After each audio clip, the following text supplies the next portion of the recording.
So I'm pretty sure it's safe to say that everyone here has encountered some form of bullying in their lifetime. Now, whether this was more minor or turned out to be a major issue for them, I don't know. But what I do know is that bullying is still happening today, and it's especially happening in schools. And I know that there are so many kids out there that are dealing with this issue that don't know what to do about it. I looked up some survey results on the Make a Mirror Foundation website. These are 4 separate results. The first one showed that 71% of help seekers went to 71% parents, 56% friends, 38% school counselors, and 35% school teachers. So these are the common ways that bully victims are going to others for help.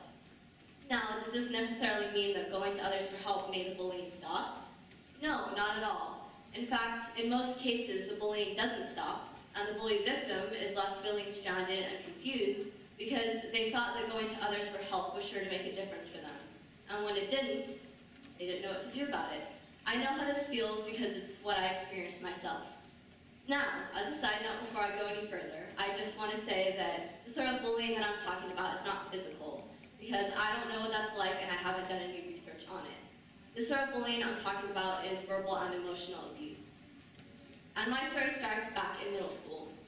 So, when I was in middle school, I had this friend, and I'm going to call her Emily, which wasn't her real name, by the way. Now, Emily was my best friend.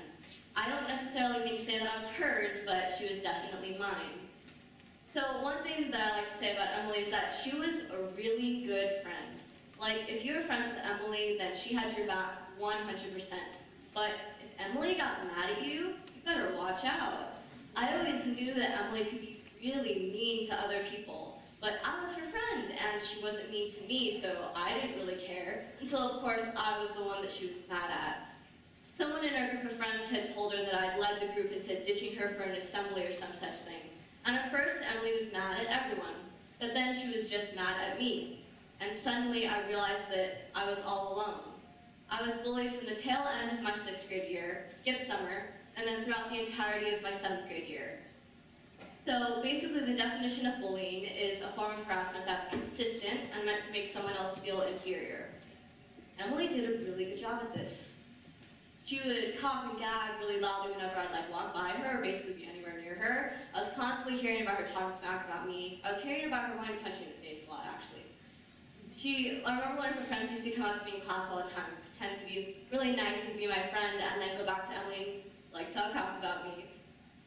She would send people to tell me lists of reasons why I was ugly and white and a loser and blah, blah, blah, blah, blah. This was a really hard time for me. Eventually I started to hate school. I started to skip as many days of it as I could. When I was in class, I didn't care about what was happening in class. The only thing I was focusing on was avoiding Emily at all costs. I hated going to school every morning. I had to force myself to go.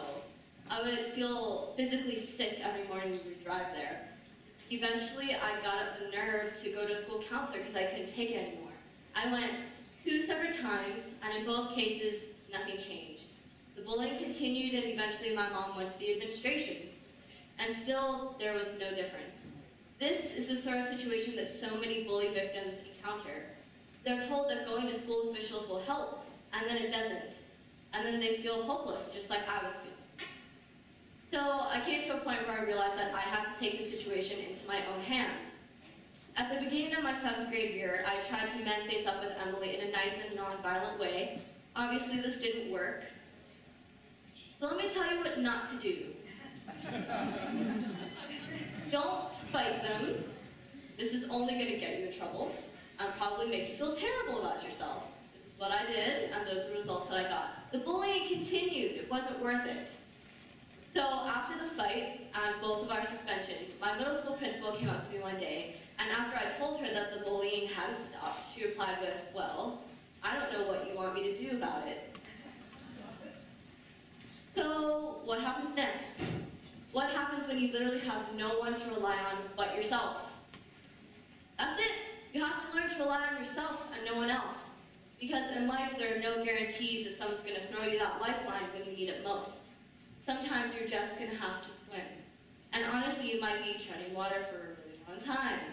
Because honestly, the bullying might not stop anytime soon. And you're going to have to figure out how to deal with it on your own. So these are the ways that I dealt with the bullying and the ways that I recommend it to others. So number one, don't care about what people think of you. Now this is the most difficult thing that I'm going to ask of anyone that's being bullied, because this is way easier said than done.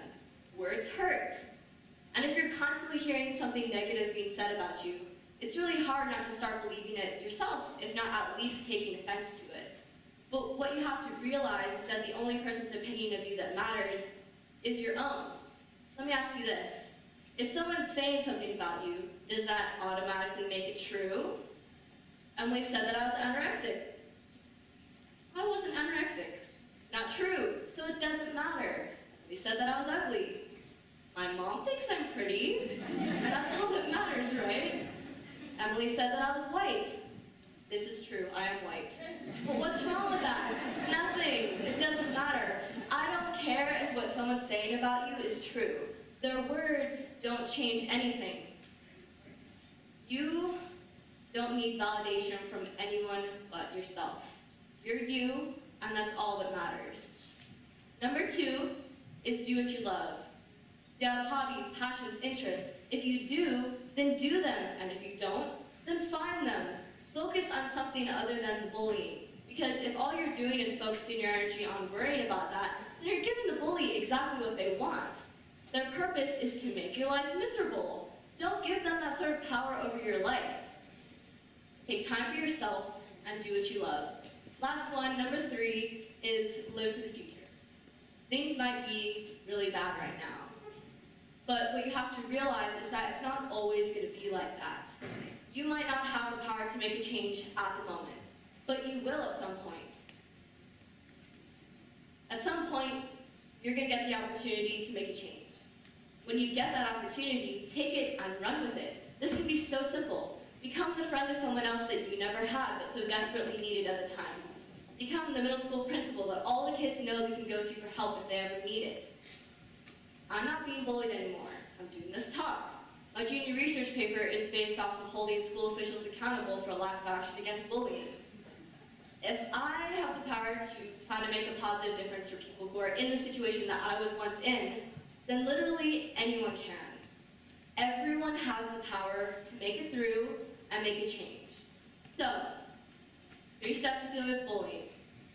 Don't care about what other people think about you. Do what you love and live for the future. Because the pain in our circumstances will come and they'll go. But their lasting effects will be our decision, and it's our decision alone. Thank you.